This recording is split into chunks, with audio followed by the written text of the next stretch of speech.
जय हिंद दोस्तों।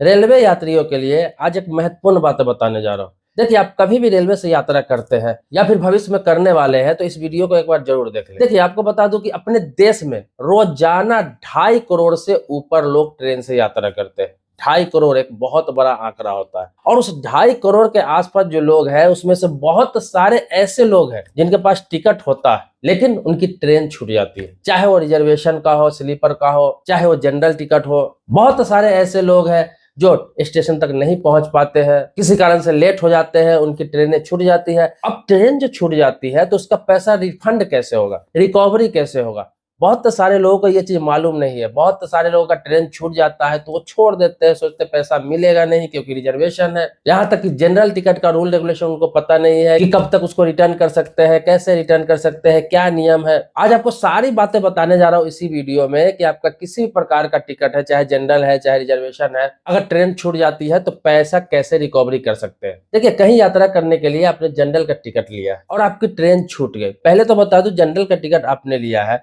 तो आपके पास बहुत सारा ऑप्शन होता है। मतलब कि उस दिन में जितनी भी ट्रेनें हैं उस रूट की, उससे आप यात्रा कर सकते हैं। कोई भी आपको रोकने नहीं जा रहा है क्योंकि जनरल का टिकट होता है कि उस रूट के किसी भी ट्रेन में आप यात्रा कर सकते हैं, बशर्ते कि आपका जो जनरल का टिकट है वो सुपर फास्ट का टिकट होना चाहिए। जब आप जनरल का टिकट लेते हैं लंबी दूरी की यात्रा तय करने के लिए, 200 किलोमीटर, 400 किलोमीटर, 500 किलोमीटर, 1000 किलोमीटर, तो आपको क्या करना है, टिकट जिस समय लेते हैं उसी समय बोलना है उनको कि मेरा टिकट सुपर फास्ट कर दीजिए। अगर सुपर फास्ट का टिकट देते हैं, टिकट के रेट में कोई अंतर नहीं होता है, 5, 10, 20 रुपया का अंतर होता है बस। अगर आप सुपर फास्ट का टिकट ले लेते हैं जनरल में तो होता क्या है कि कोई भी ट्रेन पकड़ सकते हैं। उसमें क्या है, मेल भी पकड़ सकते हैं, एक्सप्रेस भी पकड़ सकते हैं, सुपर फास्ट भी पकड़ सकते हैं, किसी भी तरह का जिसमें जनरल बोगी है उस ट्रेन को पकड़ के आप यात्रा कर सकते हैं। पूरे दिन का आपके पास ऑप्शन होता है। मतलब जिस डेट में आपने टिकट लिया वो पूरा दिन का समय रहता है कि कोई भी ट्रेन पकड़ सकते हैं। किसी ट्रेन में भीड़ है, आप नहीं पकड़ पा रहे या छूट गई तो दूसरी ट्रेन पकड़ लिए, वो छूट गई तीसरी पकड़ लिए, लेकिन वो आपको तय करना है, पता करना है कि इस रूट में कितनी ट्रेन है, कहीं एक ही हो कहीं दो ही हो,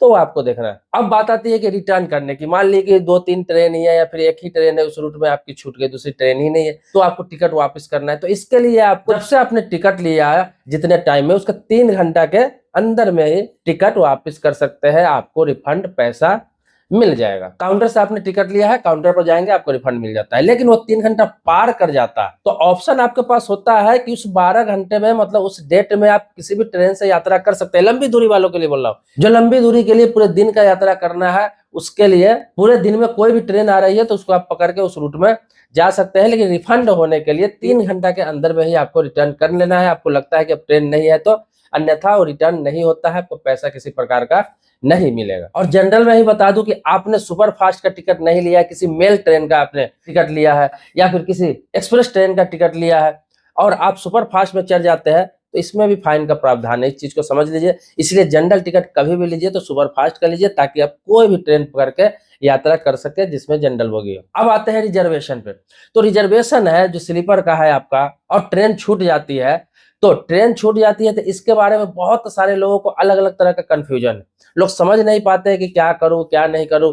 तो आपको बता दूं, इस टिकट को भी आप एक तय समय के अंदर में रिटर्न कर सकते हैं। मतलब जिस टाइम में ट्रेन खुली है, जो टाइमिंग है, और ट्रेन आपका छूट गया तो आप 4 घंटे के अंदर में टीडीआर फाइल कर सकते हैं। टीडीआर फाइल करेंगे तो आपका पैसा रिफंड आपके अकाउंट पे आ जाएगा। अगर आपने ऑनलाइन टिकट लिए हुआ है तो आपको ऑनलाइन ही टीडीआर फाइल करना है। मतलब आईआरसीटीसी के वेबसाइट पे या फिर आईआरसीटीसी के ऐप पे या फिर रेल वन के ऐप पे, स्वा रेल के ऐप पे, जिस साइट से आपने टिकट निकाला है, हालांकि ये सारे आईआरसीटीसी के अंदर में है, तो आईआरसीटीसी के वेबसाइट पे या आईआरसीटीसी के ऐप पे जाके आप वहां टीडीआर फाइल कर सकते हैं। टीडीआर जिसको टिकट डिपॉजिट रिसिप्ट बोला जाता है, जब टीडीआर फाइल कर देंगे तो आपका पैसा आपके अकाउंट पर रिटर्न आ जाता है। और अगर आपने रिजर्वेशन स्लीपर का टिकट काउंटर से ले रखा तो फिर आपको 4 घंटे के अंदर में ही काउंटर पर जाकर टीडीआर फाइल करना होगा, काउंटर पर रिटर्न करना होगा, आपके पैसे मिल जाएंगे। अब देखिए, इसका 4 घंटे का समय क्यों तय किया गया है या फिर जो जिसके लिए समय क्यों तय किया जाता है, वो इसलिए कि 4 घंटे के अंदर में आपने फाइल कर दिया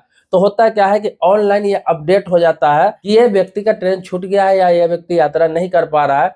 तो क्या होगा, रास्ते में टीटी को पता चल जाएगा कि ये सीट खाली हो गई हुई है, वैकेंट है, तो रास्ते में किसी वेटिंग वाला को अलॉट कर सकता है, कोई बेटिकट यात्री है जिसका चालान होता है उसको अलॉट कर सकता है, कोई आरएसी वाला को अलॉट कर सकता है। तो वहां रेलवे को फिर से इनकम हो जाती है, वो सीट खाली नहीं जाता है। तो ये सारे नियम है, चाहे रिजर्वेशन है आपका चाहे जनरल है, दोनों के लिए ये सारे नियम है। आप में से किसी का ट्रेन छूट जाती है तो ये प्रोसेस है, आप रिफंड पैसा पा सकते हैं। क्योंकि रिजर्वेशन के मामले में आपको पता है कि ट्रेन छूट गए तो उस टिकट पर दूसरे ट्रेन से आप यात्रा नहीं कर सकते हैं, क्योंकि उस पर ट्रेन का नाम होता है, सीट रिजर्व होता है। यह चीज सिर्फ जनरल में ही कर सकते हैं।